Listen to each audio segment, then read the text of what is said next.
Hello friends, ನಾನಿವತ್ತು ಒಂದು ಚಟ್ನಿ ರೆಸಿಪಿಯೊಂದಿಗೆ ಬಂದಿದ್ದೀನಿ. ಇದು ಮಾಡ್ಕೊಳ್ಳೋದು ತುಂಬ ಅಂದರೆ ತುಂಬಾ ಈಸಿ. ಇದು ನಿಮಗೆ ದೋಸೆಗೆ ಹಾಗೆ ಇಡ್ಲಿಗೆ ಎಲ್ಲ ತುಂಬಾ ಚೆನ್ನಾಗಿರುತ್ತೆ. ಇದು ಮಾಡ್ಕೊಳ್ಳೋದು ಹೇಗೆ ಅಂತ ನೋಡೋಣ ಬನ್ನಿ. ಇವಾಗ ಸ್ಟವ್ ಮೇಲೆ ಒಂದು ಪ್ಯಾನ್ನ ಇಟ್ಕೊಂಡಿದ್ದೀನಿ. ಅದಕ್ಕೆ 2 ಸ್ಪೂನ್ ಆಗುವಷ್ಟು ಕಡಲೆಬೇಳೆ, 2 ಸ್ಪೂನ್ ಆಗುವಷ್ಟು ತೊಗರಿಬೇಳೆನ ಹಾಕ್ಕೊಂಡಿದ್ದೀನಿ.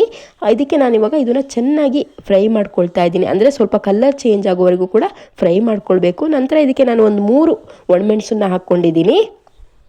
ಹಾಗೆಯೇ ಒಂದು ಸ್ವಲ್ಪ ಈರುಳ್ಳಿ, ಒಂದು ಸ್ವಲ್ಪ ಹುಣಸೆ ಹಣ್ಣು, ಒಂದು ಸ್ವಲ್ಪ ಬೆಳ್ಳುಳ್ಳಿ, ಸ್ವಲ್ಪ ಜೀರಿಗೆನ ಹಾಕ್ಕೊಳ್ತಾ ಇದ್ದೀನಿ. ನಾನು ಒಂದು ಇಬ್ಬರಿಗೆ ಆಗೋಷ್ಟು ಮಾಡ್ಕೊಳ್ತಿರೋದ್ರಿಂದ ನಾನು ಇಷ್ಟು ಹಾಕ್ಕೊಂಡಿದ್ದೀನಿ.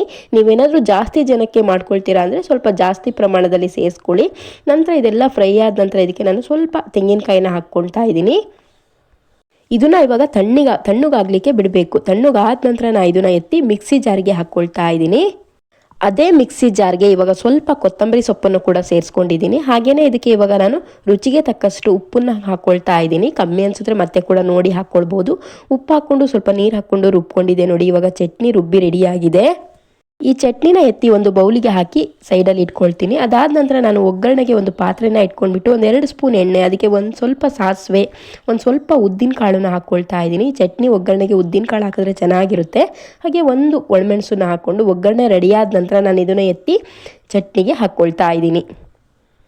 ಒಗ್ಗರಣೆ ಜೊತೆ ಚಟ್ನಿನ ಚೆನ್ನಾಗಿ ಮಿಕ್ಸ್ ಮಾಡ್ಕೊಳ್ಬೇಕು. ನಾನು ಇದಕ್ಕೆ ಯಾವುದೇ ರೀತಿಯಾದಂಥ ಗ್ರೀನ್ ಚಿಲ್ಲಿ ಏನೂ ಕೂಡ ಸೇರಿಸ್ಕೊಂಡಿಲ್ಲ. ಬರೀ ರೆಡ್ ಚಿಲ್ಲಿ ಒಂದೇ ಸೇರಿಸಿ ಮಾಡ್ಕೊಂಡಿದ್ದೀನಿ.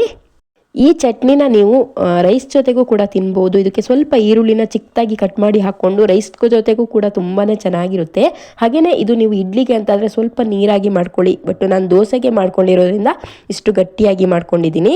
ಈ ಥರ ಚಟ್ನಿ ನೀವೊಮ್ಮೆ ಟ್ರೈ ಮಾಡಿ ಹೇಗೆ ಬಂತು ತಿಳಿಸಿ. ಇದೇನಾದರೂ ನಿಮಗೆ ಇಷ್ಟ ಆದರೆ ನನ್ನ ಚಾನಲ್ ಸಬ್ಸ್ಕ್ರೈಬ್ ಮಾಡ್ಕೊಳ್ಳೋದನ್ನ ಮರಿಬೇಡಿ.